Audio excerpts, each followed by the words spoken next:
dari kampus Universitas UIN Maulana Kalimalang. Nah, di sini saya ingin mewawancarai terkait Bansos.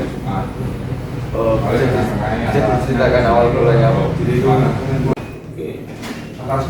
Awal mula berdiri saya di Barbershop itu sejak tahun 2017, di mana saya pada saat itu masih mengenyam status mahasiswa akhir. Jadi awal mulanya berdiri di Barbershop karena faktor keadaan finansial yang dimana sangat tidak memungkinkan bagi saya untuk menyelesaikan kuliah tanpa harus membuka atau mencari sampingan lain.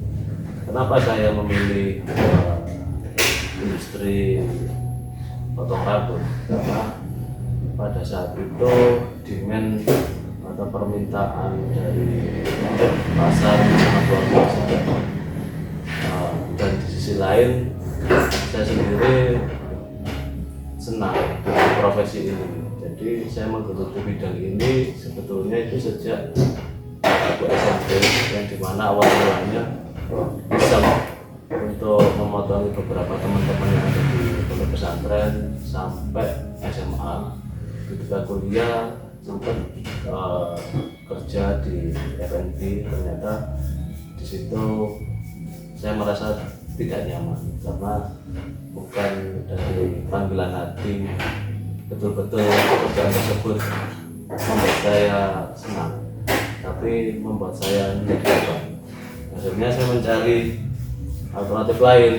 Saya ingat bahwasanya salah satu aktivitas atau pekerjaan yang saya sukai ya pekerjaan saat ini yang saya geluti. Jadi kita menjalankan pekerjaan itu dan setiap kali kita memotong customer selalu banyak hal baru yang kita dapatkan dari pengalaman hidup customer kita, dan kita di situ juga mendapatkan relasi.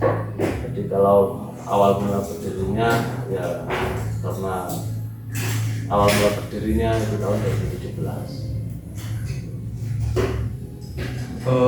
Selanjutnya, apakah ada modal dari orang lain atau asli dari zaman ini? Jadi kalau modal sebetulnya modal tidak dari orang lain, tapi memang tabungan saya sendiri. Memang tabungan saya nggak banyak, tapi ada teman-teman yang pada saat itu support. Mereka meminjami saya uang, terus saya kembangkan. Tapi yang harus digarisbawahi teman-teman di sini, modal utama itu bukan hal-hal yang berbau materialistik. Jadi modal yang sangat kita butuhkan atau modal utama kita adalah pertama tekad, kedua tekun, giat, terus jangan punya pemikiran bahwasanya di balik atau di belakang saya masih ada orang tua kita. Ketika kita menganggap sepele bahwasanya kita berusaha terus kita berpikiran kalau nanti gagal orang tua saya juga masih mencukupi. Jangan melihat dari sisi orang tua. Anggaplah ketika kalian membuka usaha sudah tidak ada siapa-siapa yang bisa kalian andalkan. Karena ketika kalian masih mengandalkan peran orang tua secara finansial, kecenderungan yang muncul itu ketidakhati-hatian. Sedangkan dalam berusaha itu atau berbisnis ada salah satu prinsip yang kita harus pegang, yaitu prinsip kehati-hatian dalam menjalankan usaha. Kalau secara nominal tidak banyak, kurang lebih pada saat awal merintis itu kisaran 15 juta. 15 juta itu saya sudah punya alat, sudah nampung alat, dan si pemilik lahan itu, pemilik ruko bisa untuk kita termin dari segi pembayarannya, paymentnya. Dan di situ saya berusaha semaksimal mungkin untuk menghasilkan sebuah potong rambut supaya customer tetap balik. Di dalam proses tersebut tidak mudah karena mereka berfoto kepada kita itu 100% sungguh-sungguh, karena bentuk dari sebuah penampilan itu adalah di potongan rambut. Bahkan ketika, mohon maaf, bisa dikatakan potong rambut itu pekerjaannya sedikit kurang ajar. Karena apa? Karena megang kepala orang, dan kepala pejabat pun, presiden pun yang berani megang hanya tukang potong.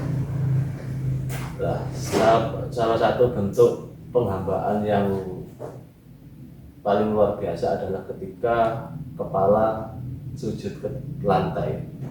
Itu dalam sebuah peribadahan umat Islam, ketika sujud itu adalah bentuk dari penghambaan yang paling merendah. Nah, sedangkan bentuk penghambaan tersebut ada bagian rambut. Rambut itu kita dipercayakan pada kita, maka kita juga harus sangat berhati-hati. Karena baik buruknya seorang pertama kali yang dilihat adalah potongannya, penampilannya, gitu. Selanjutnya dari segi strategi mas, strategi yang paling efektif mau digunakan saat ini itu gimana? Oke, kalau kita bahas strategi untuk bisnis itu macam-macam, beda usaha bagi beda strategi. Salah satunya tempat yang strategis itu mutlak ya. Terus marketing salah satunya ada yang baik media sosial, ada yang alat peraga kayak pamflet, kayak baliho. Terus yang paling penting adalah untuk strategi yang efektif digunakan hasil yang totalitas, hasil potong rambut yang totalitas. Karena tidak banyak barberman sadar bahwasanya promosi untuk mengembangkan bisnis itu tidak di sosial media, di iklan, di ads, tapi hasil yang diaplikasikan, yang diberikan kepada customer secara kedetailan itu secara tidak langsung mempromosikan portofolio barber kalian atau personal branding kalian. Seumpama ketika saya motong jenengan dan potongannya bagus, pasti sedikit banyak teman-teman kalian akan bertanya, potong di mana? Begitu juga sebaliknya, ketika sampean dipotong dengan hasil yang kurang bagus, pasti teman kalian akan berkomentar, potong di mana kok hasilnya kok jelek. Maka strategi yang paling efektif adalah di skill kalian, di hasil kalian. Karena kalau kita berbicara market, berbicara pasar, treatmentnya beda generasi, beda cara. Saya ilustrasikan mungkin di generasi orang-orang yang kelahirannya di tahun 70, tahun 80 atau Gen X, Gen Baby Boomers. Mereka yang ditekankan adalah pertama attitude, kedua potongannya rapi, penampilannya sopan dan tempatnya bersih.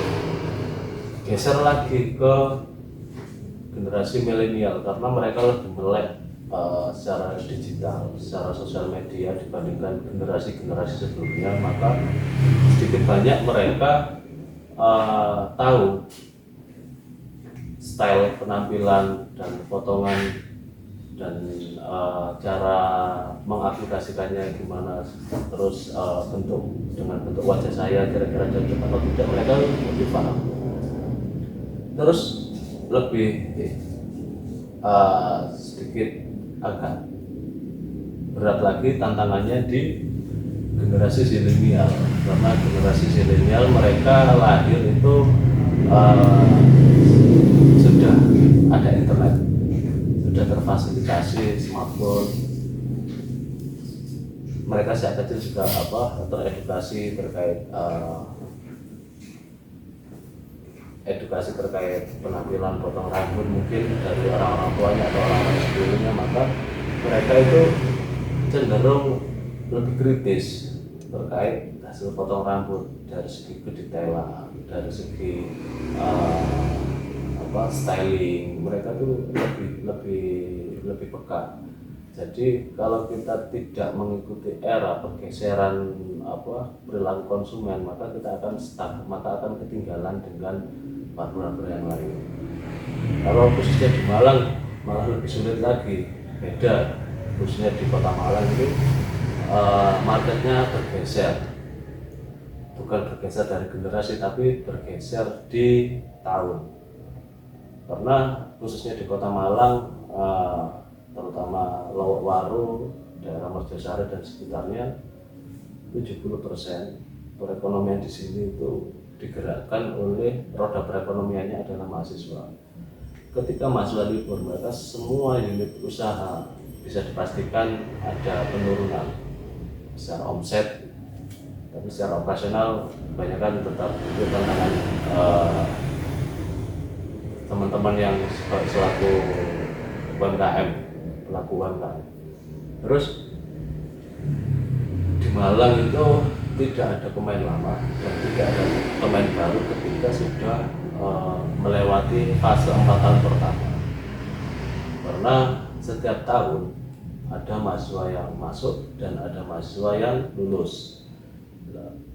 Besaran atau potongan kuenya itu 25%. Anggap aja secara